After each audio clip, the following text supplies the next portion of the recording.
আল্লাহ পাক পথ তৈরি করেছেন, আলো জ্বালিয়েছেন। কোরআনে কারিমে রব্বুল আলামিন বলেছেন, قد جاءكم من الله نور وكتاب مبين। আমি আল্লাহর পক্ষ থেকে তোমাদের জন্য এসেছে আলো, আর আমি তোমাদের দিয়েছি স্পষ্ট কিতাব। আমার পক্ষ থেকে যে আলো তোমাদেরকে দান করেছি, সে আলো হচ্ছেন মুহাম্মদুর রাসূলুল্লাহ সাল্লাল্লাহু আলাইহি ওয়াসাল্লাম। তিনি হতেছেন আলো। আর একটা কিতাব দিয়েছি, ওই কিতাবের নাম হচ্ছে কোরআনে কারীম। কোরআন শরীফ দিয়েছে, স্পষ্ট কিতাব। আর আলো দিয়েছি, আলো হচ্ছেন মুহাম্মদুর রাসূলুল্লাহ সাল্লাল্লাহু আলাইহি ওয়াসাল্লাম। হুজুরকে নূর বলা হয়েছে, হুজুরকে সিরাজাম মুনীরা বলা হয়েছে, একটা উজ্জ্বল প্রদীপ বলা হয়েছে। হুজুর যেমন শানওয়ালা বরকতওয়ালা নবী, তাকে তো প্রদীপের সাথে নয়, তাকে তুলনা করা দরকার ছিল সূর্যের আলোর সাথে, চাঁদের আলোর সাথে। কিন্তু আল্লাহ রাব্বুল আলামিন সূর্য এবং চাঁদের সাথে তুলনা না করে হুজুরকে তুলনা করেছেন প্রদীপের সাথে। কারণ হচ্ছে সূর্যের আলো যতই প্রখর হোক, সূর্যের আলো যতই প্রচন্ড হোক, এই সূর্য কিয়ামত পর্যন্ত চেষ্টা করে নতুন আরেকটি ছোট্ট সূর্যের জন্ম দিতে পারবে না। চাঁদের আলো যতই সুন্দর হোক, যতই স্নিগ্ধ হোক না কেন, কিয়ামত পর্যন্ত চেষ্টা করে চাঁদ নতুন ছোট্ট একটি চাঁদের জন্ম দিতে পারবে না। অথচ একটা প্রদীপ, এই প্রদীপ থেকে যদি কেউ আলো ধরাতে চায়, আর একটা ধরানো যাবে, 10টা যাবে, 100টা যাবে, সহস্রটা যাবে। যত আলো ধরাতে চায়, একটা প্রদীপ থেকে মানুষ আলো হাজারো হাজারো লাখো লাখো আলো ধরাতে পারে, তাতে ওই প্রদীপের আলো মোটেই কমে যাবে না। ঠিক কিনা বলেন?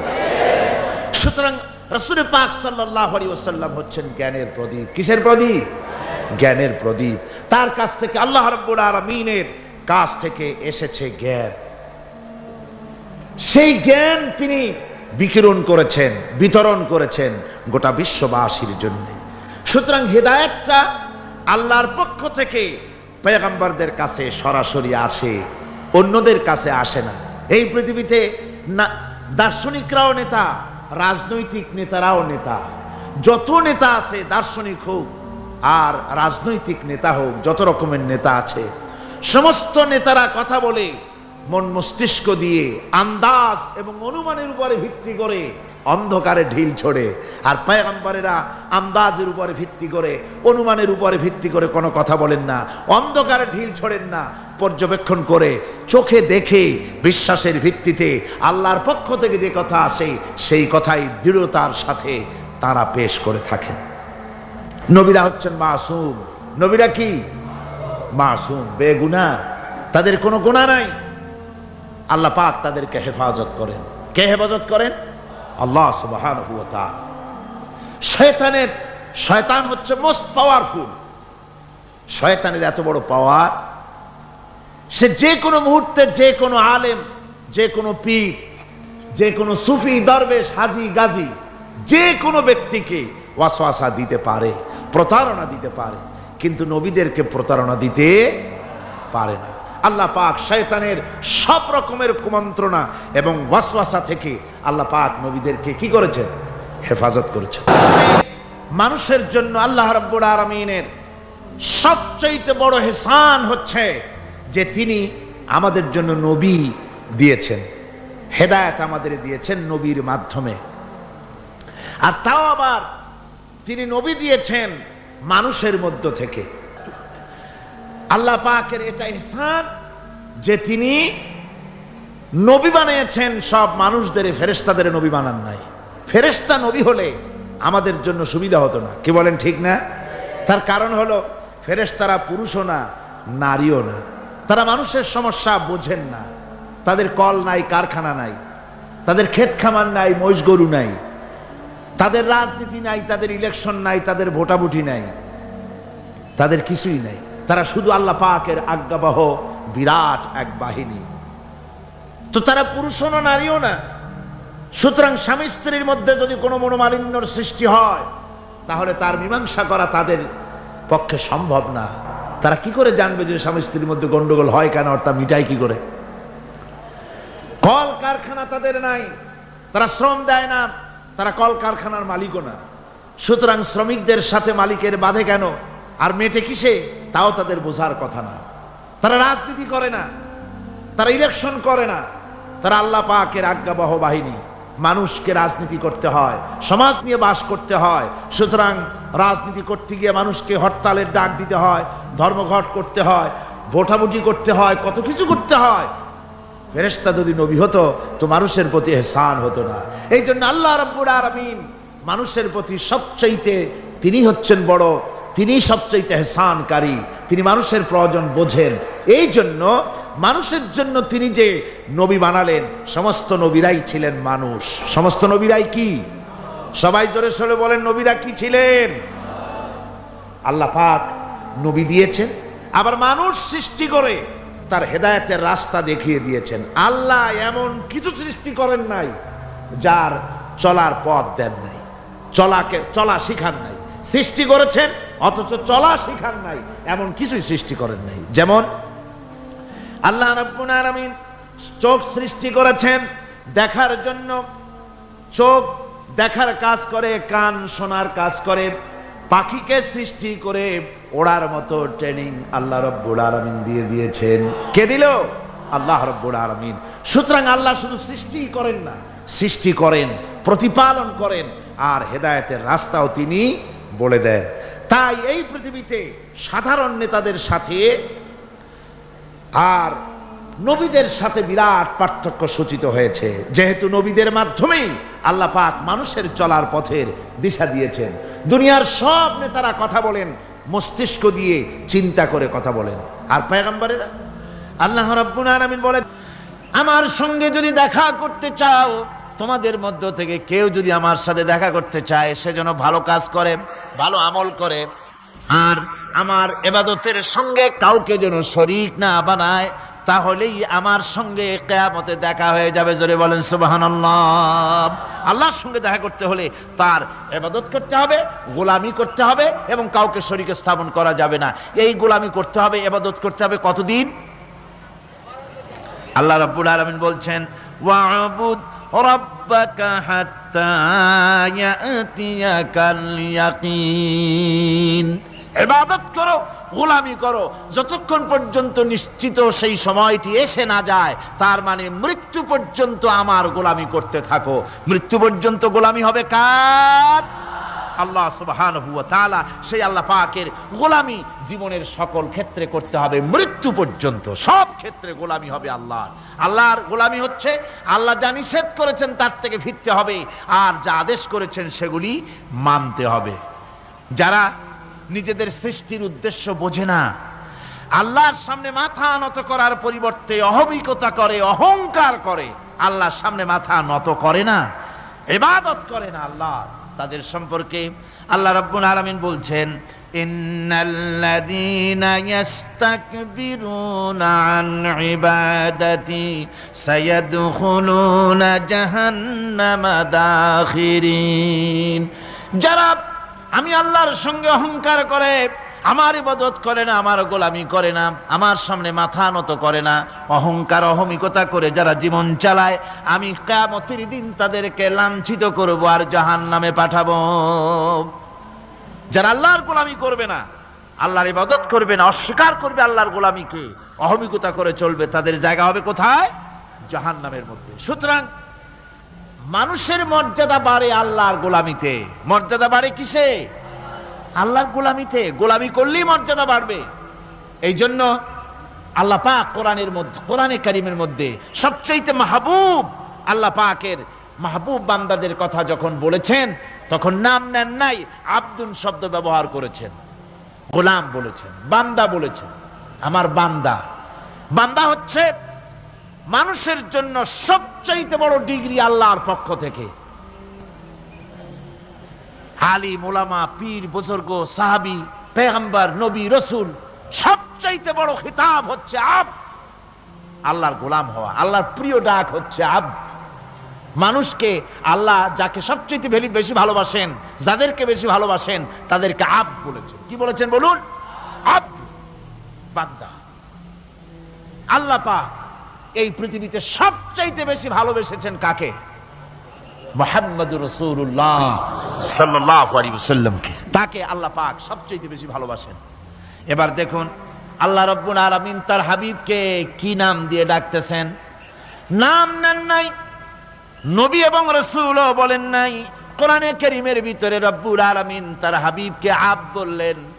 যেমন দেখুন, ইন কুনতুম ফি রাইবিম মিম্মা নাযালনা আলা আবদিনা, আমি যে কিতাব নাজিল করেছি আমার বান্দার উপরে, তোমাদের যদি সন্দেহ হয়, এই যে বান্দা আমার আব্দের উপরে নাজিল করেছি, এই আব্দকে মুহাম্মদুর রাসূলুল্লাহ সাল্লাল্লাহু আলাইহি ওয়াসাল্লাম আব্দ, অর্থাৎ সবচেয়ে প্রিয় ডাক হচ্ছে আল্লাহর পক্ষ থেকে বান্দার জন্য আব্দ। স্নেহপূর্ণ নাম, স্নেহপূর্ণ ডাক, মহব্বতপূর্ণ ডাক। অন্য আয়াতে আমরা দেখতে পাই, তাবারাকাল্লাযী নাযালাল ফুরকানা আলা আবদিহি লিয়াকুনা লিল আলামিনা নাযীরা। অতীব বরকতপূর্ণ সেই মহান সত্তা যিনি তার বান্দার উপরে ফুরকান নাজিল করেছেন। হুজুরের নাম নেন নাই, রাসূল বলেন নাই, বলেছেন আব্দ। কি বলেছেন? আব্দ, আমার বান্দা। এরপরে আল্লাহ রাব্বুল আলামিন অন্য আয়াতে বলেছেন, সুবহানাল্লাযী আসরা বিআবদিহি লাইলাম মিনাল মাসজিদিল হারামি ইলাল মাসজিদিল আকসা। সমস্ত দুর্বলতা অক্ষমতা থেকে মুক্ত সেই মহান সত্তা যিনি তার বান্দাকে রাতের একটি অংশে ইসরা করিয়েছিলেন। এখানে আব বলে আল্লাহ পাক বুঝিয়েছেন কার কথা? কার কথা বুঝালেন?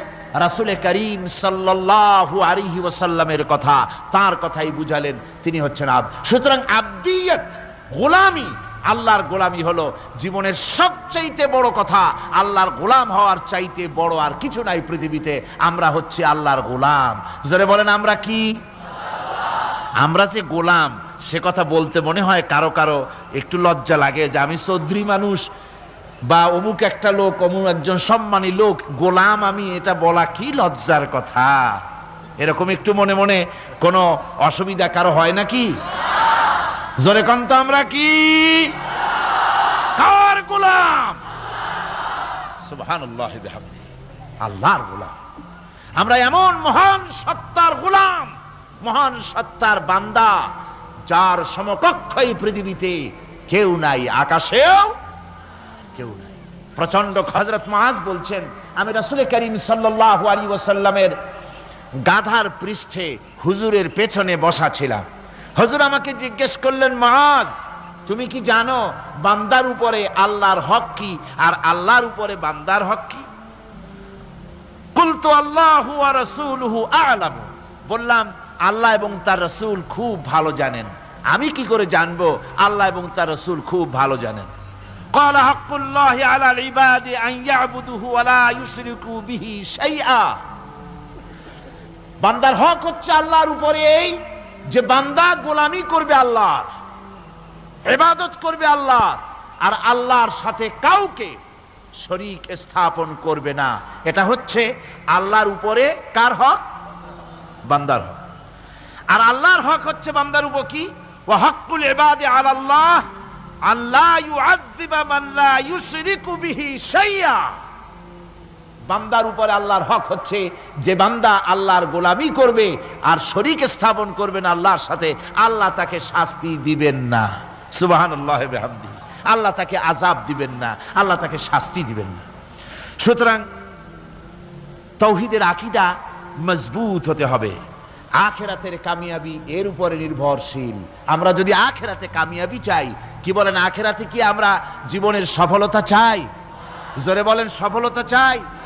আখিরাতের কামিয়াবি যদি চাই, জাহান্নাম থেকে যদি বাঁচতে চাই, বেহেশতে যদি যেতে চাই, তাহলে আকীদাকে মজবুত করতে হবে। আল্লাহর সাথে কাউকে শরীক স্থাপন করা যাবে না। এবং আল্লাহ সৃষ্টিকর্তা কোরআনে পাকের শিক্ষা অনুযায়ী আল্লাহরে বিশ্বাস করি এতটুকুন কথা বললেই তাওহীদের হক আদায় হয় না। তাওহীদের হক হচ্ছে আল্লাহ পাককে সৃষ্টিকর্তা, পালনকর্তা, বিধানদাতা, রিজেক দাতা, কল্যাণদাতা সবকিছু হিসাবে মানতে হবে কাকে? আল্লাহ পাককে। জোরে সরে বলুন, কাকে মানতে হবে? সমস্ত ক্ষমতা হচ্ছে আল্লাহ। সমস্ত ক্ষমতা কার? আল্লাহর নাম নিতে শরম করে নাকি? তাহলে জোরে সরে কোন সমস্ত ক্ষমতা কার? আল্লাহ রাব্বুল আলামিনের এত বড় ক্ষমতা, সাগরকে নগর বানাতে পারেন, নগরকে সাগর বানিয়ে দিতে পারেন, এতিমকে রাষ্ট্রের মালিক বানায় দিতে পারেন, ধনীকে গরিব বানায় দিতে পারেন, গরিবকে ধনী বানায় দিতে পারেন, মৃত্যুকে জিন্দা করতে পারেন, জিন্দাকে মৃত্যু করে দিতে পারেন, পথের লোককে ধরে প্রেসিডেন্ট বানায় দিয়া ফুলের মালা দিয়া গলা থেকে পা পর্যন্ত ভরে দিতে পারেন। আবার আল্লাহ যদি নারাজ হয়ে যান, প্রেসিডেন্টের ফুলের মালার পরিবর্তে জুতার মালা গলায় দিয়া জেলখানার মধ্যে ঢুকাইয়া দিতে পারেন। তাহলে ক্ষমতাটা কার? বিশ্বাস করেন? সমস্ত ক্ষমতার মালিক আল্লাহ। কোরআন আমাদেরকে শুধুমাত্র মাথা ঝুলে ঝুলে তেলাওয়াত এটা শিখায় না। কোরআন তেলাওয়াত করতে হবে, বুঝতে হবে, আমল করতে হবে। কোরআন শিখাচ্ছে। কে শিখাচ্ছে? কোরআন। তার মানে কে? আল্লাহ। কে শিখাচ্ছেন? আল্লাহ সুবহানাহু ওয়া তাআলা শিখাচ্ছেন। বান্দা শোনো ভালো করে। ওয়াইয়ামসাসকাল্লাহু বিদুররিন ফালা কাশিফা লাহু ইল্লা হুয়া। আল্লাহ যদি তোমার কোনো ক্ষতি সাধন করতে চান, তাহলে সেই ক্ষতি থেকে তোমাকে কেউ রক্ষা করতে পারবে না। এটা হবে ঈমান। এটা কি? এই ঈমান যদি মনের মধ্যে আসে, আপনি বিরাট শক্তিশালী বিপ্লবী শক্তিতে পরিণত হয়ে যাবেন। আপনার যদি ঈমান থাকে যে দুনিয়ার কোন গুলির উপরে, কোন বুলেটের উপরে যদি আমার নাম লেখা থাকে, সারা পৃথিবী ওই গুলিবিদ্ধ হওয়া থেকে আমাকে বাঁচাইতে পারবে না। আর কোন গুলির উপরে, কোন বুলেটের উপরে যদি আমার নাম লেখা না থাকে, তাহলে গোটা বিশ্ব একযোগে প্রচেষ্টা করেও আমাকে গুলিবিদ্ধ করতে, এটার নাম কি? ঈমান। তাই আল্লাহ বলছেন যে আমি যদি কারো ক্ষতি করি, তাহলে এই ক্ষতি থেকে তাহলে তাকে কেউ বাঁচাইতে। ওয়াইয়ামসাসকা বিখাইরিন ফাহুয়া আলা কুল্লি শাইইন কাদির। আর আল্লাহ রাব্বুল আলামিন যদি কারো কল্যাণ করতে চান, তাহলে তার কল্যাণকে কেউ ফিরায় দিতে পারে না। কল্যাণ থেকে কেউ তাকে কল্যাণ থেকে মাহরুম করে দিতে পারে না। তার মানে হলো আল্লাহ যদি কাউকে চুল ধরে, মাথা ধরে, কল্লা ধরে উপরের দিকে টানে, আর দুনিয়া যদি তার পাও ধরে নিচের দিকে টানে, তাহলে দুনিয়া পারবে? পারবে? আল্লাহ কল্যাণ করতে চাইলে কেউ ঠেকাইতে পারবে না, আর আল্লাহ অকল্যাণ করতে চাইলেও তার থেকেও কেউ বাঁচতে। ওয়া হুয়াল কাহিরু ফাওকা ইবাদিহি ওয়া হুয়াল হাকীমুল খাবীর। তিনি তার বান্দাদের উপরে একচ্ছত্র আধিপত্য রাখেন, একচ্ছত্র ক্ষমতার অধিকারী তার বান্দার উপরে, সমস্ত জিনিসের উপরে তিনি ক্ষমতা রাখেন। তিনি মহান বিজ্ঞানময়। এই তাওহীদ খুঁজে নিতে হবে। তাওহীদ অর্থাৎ আল্লাহ পাককে সমস্ত ক্ষমতার মালিক মনে করতে হবে। দেখুন, আমাদের জাতির পিতা কে? আমাদের জাতির পিতা মনে আছে তো?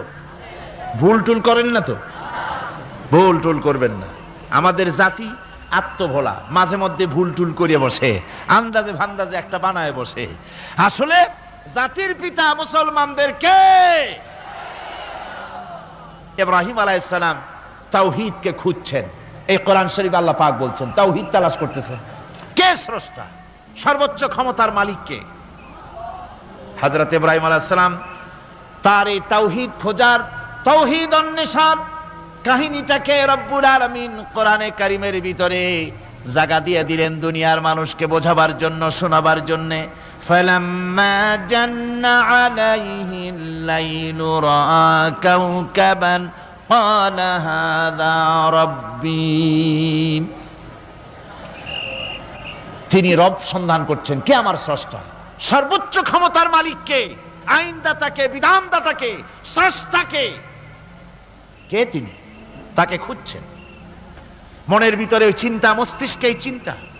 হঠাৎ করে রাত এলো, পশ্চিম গগনে সুন্দর এক তারকা উদিত হলো, সান্ধ্য তারা। সন্ধ্যার সময় যে তারাটা ওঠে সেটা ছোট না বড়? বড়। সেটা সারা রাত থাকে না অল্প সময় থাকে? অল্প সময় থাকে। সান্ধ্য তারা দেখে ইব্রাহিম আলাইহিস সালাম বললেন, হ্যাঁ দা রব্বি, পেয়ে গেছি আমার রব, এটাই আমার রব, এটাই হচ্ছে আমার স্রষ্টা, এটাই হচ্ছে সর্বময় ক্ষমতার মালিক। আল্লাহ পাক বলেন, ইব্রাহিম আলাইহিস সালাম তাকিয়ে থাকলেন। কিছুক্ষণ পরে এই তারকা যখন অস্তমিত হয়ে গেল, ইব্রাহিম আলাইহিস সালাম তখন বললেন, ফালাম্মা আফালা ক্বালা লা উহিব্বুল আফিলিন। যে জিনিস অস্তমিত হয়ে যায় তাকে আমি মহব্বত করি না, পছন্দ করি না, সে রব হতে পারে না। যে রব হবে তার আবার উদয় অস্ত কিসের? চিন্তা করতেছেন আমার রবকে। তারকা দেখলাম অস্তমিত হয়ে গেল, চাঁদ দেখলাম ডুবে গেল, তাহলে আমার রবকে? সকাল চলে যাওয়ার পর যখন দেখলেন পূর্ব দিগন্ত থেকে সূর্য উদিত হয়েছে ডগমগ করে, সূর্যকে দেখে তিনি বললেন, ফালাম্মা রা'a আশ-শামসা বাযিগাতান ক্বালা হাযা রাব্বি হাযা আকবার। সূর্যকে দেখে বললেন, এটাই আমার রব, আর এটাই বড় রব। যেহেতু চাঁদের আলো ছিল স্নিগ্ধ, সূর্যের আলো অত্যন্ত প্রখর, চাঁদের দিকে তাকানো যেত, সূর্যের দিকে তাকানো যায় না। এটাই আমার রব এবং বড় রব। হযরত ইব্রাহিম আলাইহিস সালামের এই ভুলও ভেঙে গেল। সন্ধ্যার আগমনে সূর্য যখন অস্তমিত হয়ে গেল, ইব্রাহিম আলাইহিস সালাম তখন ঘোষণা করলেন, ফালাম্মা আফালাত ক্বালা ইয়া কওমি ইন্নী বারিউম মিম্মা তুশরিকুন। সূর্য অস্তমিত হয়ে গেলে পরে তিনি বললেন, ইয়া কওমে, ও আমার জাতি, তোমরা যে জিনিস দিয়ে শিরক করো আল্লাহ রাব্বুল আলামিনের সাথে, আমি তার থেকে সম্পূর্ণ মুক্ত। আমি তোমাদের অন্তর্ভুক্ত, মুশরিক নই। আমার রবকে আমি চিনে ফেলেছি। সুবহানাল্লাহ, আমার রবকে আমি চিনেছি। ইব্রাহিম আলাইহিস সালাম ঘোষণা করলেন, ইন্নী ওয়াজ্জাহতু ওয়াজহিয়া লিল্লাযী ফাতারাস সামাওয়াতি ওয়াল আরদা হানিফা। জানেন আপনারা এটা? পড়েন, ইন্নী ওয়াজ্জাহতু ওয়াজহিয়া লিল্লাযী ফাতারাস সামাওয়াতি ওয়াল আরদা হানিফা ওয়া মা আনা মিনাল মুশরিকিন। নিশ্চয়ই আমার এই মুখমণ্ডলকে ফিরাই দিলাম, দুনিয়ার সব দিক থেকে মুখ ফিরাইয়া আমার এই মুখ ফিরালাম সেদিকে, সেই স্রষ্টার দিকে, যিনি আকাশ, জমিন, চন্দ্র, সূর্য, গ্রহ, নক্ষত্র, সৌররাজি, মানব মণ্ডলী সব কিছুকে যিনি সৃষ্টি করেছেন, আমি তার দিকে আমার মুখকে ফিরিয়ে দিলাম। তিনি ছাড়া কোনো রব নাই, প্রভু নাই, আর আমি মুশরিকদের অন্তর্ভুক্ত নহি। হযরত ইব্রাহিম আলাইহিস সালাম তাওহীদকে বুঝে ফেললেন, আল্লাহকে চিনে ফেললেন। আমার বন্ধুগণ, আজ মুসলমান হয়ে আমরা আল্লাহকে চিনতে পারি নাই, আল্লাহর ওয়াহদানিয়তকে আমরা বুঝতে পারি নাই। একদিকে আমরা মুসলমানও, আর একদিকে আমরা মূর্তিও গড়ি, আবার মূর্তির পূজাও আমার মুসলমানেরা করে থাকে। জোরে কন নাউযুবিল্লাহ। মূর্তির সাথে, মূর্তি তৈরি করার সংস্কৃতির সাথে মুসলমানদের কোনো সম্পর্ক থাকতে পারে না। জোরে বলেন, পারে? পারে না। বিশ্ববিদ্যালয়ের অঙ্গনে, রাস্তার মোড়ে মোড়ে চেতনার নাম করে মূর্তি যারা বানাচ্ছেন গায়ের জোরে, আল্লাহর কসম, আল্লাহর দরবারে উঠতে হবে একদিন, সেদিন মজা টের পাবে। কারে বলে চেতনা? মূল চেতনা তো সেদিন জাগ্রত হবে। আজকে তো আসল চেতনা আসে নাই, চেতনা হবে সেই দিন। চেতনা কারে কয়? চেতনা কত প্রকার এবং উহা কি কি উদাহরণ সহরে বুঝাইয়া দেওয়া হবে। আমার ভাইরা, মাথা জায়গায় যেয়ে দেখবেন কি, শুধু মাথাই দেখবেন, আপনারও একটা মাথা দেখবেনও মাথা। আল্লাহ পাক তো গোটা ময়দান ভরে দিয়েছেন, আলহামদুলিল্লাহ। আমি প্রথম দিন বলেছিলাম কোরআনের মাহফিলের চাইতে শ্রেষ্ঠ মাহফিল আল্লাহর আকাশের নিচে জমিনের উপরে আর নাই। হাদিস শরীফের ভিতরে এসেছে, এই মাহফিলে যখন আপনি আসতেছিলেন হাজার হাজার ফেরেশতা আপনার পেছনে পেছনে এসেছে, আপনার আমল নামায় নেকি লিখেছে। রাসূলুল্লাহ বলছেন, বান্দারা যখন কোরআন শোনার জন্য, আল্লাহর জিকিরের জন্য, কোরআনের জন্য যখন বসে যায়, আল্লাহর রহমতের ফেরেশতারা মাহফিলের চতুর্দিকে তারা ঘিরে দাঁড়িয়ে যায় আকাশ পর্যন্ত। এই মাহফিল ঘেরাও হয়ে আছে ফেরেশতা দিয়া, কি দিয়া? কার কথা? আল্লাহ রাসূলের কথা। ফেরেশতা দিয়ে গোটা মাহফিল ঘেরাও হয়ে আছে, আকাশ পর্যন্ত তারা দাঁড়িয়ে আছে। ফেরেশতারা বলতে থাকে, রব্বুল আলামিন, তোমার বান্দারা যতক্ষণ রাস্তায় ছিল ততক্ষণ নেকি লিখেছি, এখন মাহফিলে বসে গেছে, এখন কি করি? আল্লাহ পাক বলেন, আমার ফেরেশতারা, আমার বান্দারা যতক্ষণ মাহফিলে বসে থাকবে ওদের প্রত্যেক শ্বাস এবং প্রশ্বাসের বিনিময় 10-10 করে নেকি লিখতে থাকো। প্রত্যেকটি শ্বাস প্রশ্বাসের বিনিময় নেকি লেখা হচ্ছে। সুবহানাল্লাহ। আপনারা পাড়ায় জান্নাতে বসে আছেন, মাজালিসুল ইলম হিয়া রাউদাতুম মিন রিয়াদিল জান্নাহ, এটা জান্নাতের টুকরায় আপনারা বসে আছেন। জোরে কোন সুবহানাল্লাহ। শান্তি হয়ে গেছে পৃথিবীর মানুষের কাছে। সোনার হরিণ, সোনার হরিণ আছে নাকি? নাই। সোনার হরিণ যেমন ঘোড়ার ডিম, ঘোড়ার ডিম বোঝেন তো, নামে আছে কাজে নাই। সোনার হরিণ ওই রকম শান্তি আজকে পৃথিবীর মানুষের কাছে সোনার হরিণ। আমার বন্ধুগণ, সুতরাং আজকে 3টা কথায় পৃথিবীর শান্তি ফিরে আসতে পারে। কয়টা কথা? মাত্র 3টি কথায় এই উত্তপ্ত পৃথিবী, অশান্ত পৃথিবী, পৃথিবীর এই অশান্তিময় প্রজ্বলিত পৃথিবী, মানুষেরা যেখানে জ্বলছে আর জ্বলছে, সেই পৃথিবীতে শান্তি আসতে পারে মাত্র 3টি কথায়। আল্লাহ নাবুদা ইল্লাল্লাহ, আল্লাহ ছাড়া কারো গোলামি করব না, আর আল্লাহর সাথে কাউকে শরীক স্থাপন করব না, আল্লাহ ছাড়া কারো প্রভুত্ব মানব না। 3টা কথায় পৃথিবীতে আবার শান্তি ফিরে আসতে পারে। সুতরাং আমি তাওহীদের কথা আপনাদের বলতেছিলাম। কিসের কথা বলতেছি? তাওহীদ। তাওহীদ প্রতিষ্ঠিত হলে কেউ কারো উপরে প্রভুত্ব করতে পারবে না। হে নবী, আপনি বলে দেন আল্লাহ এক এবং একক, তিনি নিরঙ্কুশ, তার কোনো সন্তানই কাউকে জন্ম দেন নাই, তাকেও কেউ জন্ম দেয়নি। আকাশ এবং জমিনে তার সমকক্ষ কেউ নাই, তিনি কারো মুখাপেক্ষী নন, তিনি কাউকে জন্ম দেন নাই, তাকেও কেউ জন্ম দেয়নি। আকাশ আর জমিনে তার সমকক্ষ কেউ নেই। সুতরাং ওই আল্লাহ সুবহানাহু ওয়া তাআলা, তাকে মানতে হবে, তার কথাই শুনতে হবে, তার গোলামি করতে হবে, তাহলেই শান্তি আসবে, আল্লাহর মেহেরবানি আসবে জীবনের সকল ক্ষেত্রে। আল্লাহ মাত্র এক, তার ক্ষমতা গুণাবলীতে কোনো অংশীদার নাই। আল্লাহ কয়জন? আল্লাহ কয়জন? এক আল্লাহ, অদ্বিতীয়, তার কোনো শরীক নাই, তার কোনো অংশীদার নাই। কোরআনে কারীম আল্লাহ রাব্বুল আলামিন বলছেন, وَجَعَلُوا لِلَّهِ شُرَكَاءَ الْجِنَّ وَخَلَقَهُمْ وَخَرَقُوا لَهُ بَنِينَ وَبَنَاتٍ بِغَيْرِ عِلْمٍ।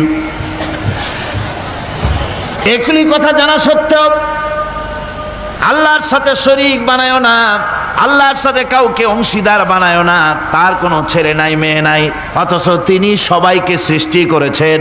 সুবহানাহু ওয়া তাআলা আম্মা ইয়াসিফুন। পবিত্রতা সেই আল্লাহ পাকের, এবং তিনি তার সম্পর্কে যে চিন্তা করে লোকেরা যা কিছু বলে, এর থেকে আল্লাহ পাক ঊর্ধ্বে। আল্লাহ সন্তান স্থাপন করে তারা বলে যে আল্লাহর ছেলে আছে। নাউযুবিল্লাহ। কোরআন শরীফে আল্লাহ পাক বলেছেন খ্রিস্টানের আল্লাহর ছেলে বানাইছে। ওয়াকালাতিন নাসারাল মাসীহ ইবনুল্লাহ। খ্রিস্টানেরা বলেছে মসিহ হচ্ছে আল্লাহর পুত্র। নাউযুবিল্লাহ। আবার ইহুদিরা তারা বসে থাকলো না, ইহুদিরা বলল ওয়াকালাতিল ইয়াহুদু উযাইরুন ইবনুল্লাহ, ইহুদিরা বলল উযাইর হচ্ছে আল্লাহর পুত্র। কারণ নাউযুবিল্লাহ। আবার আরেক শ্রেণীর লোক হলো, তারা বলল পৃথিবীতে যত মেয়ে আছে সমস্ত মেয়েগুলি হলো ফেরেশতাগুলি, সব মেয়ে, আর এই মেয়েগুলি সব আল্লাহর। নাউযুবিল্লাহি মিন যালিক। আল্লাহ রাব্বুল আলামিন প্রতিবাদ করলেন, আলাকুমুয যাকারু ওয়া লাহুল উনসা তিলকা ইযান কিসমাতুন দিযা। কে তোমরা সমস্ত পুত্র সন্তানগুলি নিজের জন্য নিয়ে নিলে, আর কন্যা সন্তানগুলি দিলে আমাকে, কেমন তোর ভাগ করলে এটা? আল্লাহ পাকের কোনো সন্তান নাই, আল্লাহ রাব্বুল আলামিনের কোনো সন্তান নাই, স্ত্রী নাই, পুত্র নাই, কেউ নাই। আল্লাহ পাক বলেন বাদিউস সামাওয়াতি ওয়াল আরদ, আসমান এবং জমিনের উদ্ভাবক হচ্ছেন তিনি।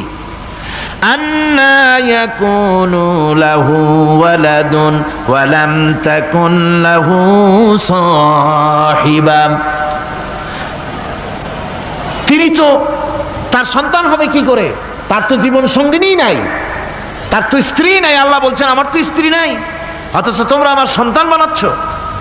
অথচ আমি সব কিছুকেই সৃষ্টি করেছি, সব কিছুর স্রষ্টা কে? যালিকুমুল্লাহু রাব্বুকুম লা ইলাহা ইল্লা হুয়া খালিকু কুল্লি শাইইন ফা'বুদুহু ওয়া হুয়া আলা কুল্লি শাইইন কাদির। যালিকুমুল্লাহু রাব্বুকুম, তিনি, এই হচ্ছে তোমাদের আল্লাহ, তিনি তোমাদের রব, তিনি ছাড়া কেউ নাই, সব কিছুর স্রষ্টা তিনি, তারই ইবাদত করো। সব জিনিসের উপরে একমাত্র তিনি ক্ষমতা রাখেন, তার চাইতে ক্ষমতাশীল, ক্ষমতাধারী, শক্তিশালী পৃথিবীতে আর কেউ হতে পারে না।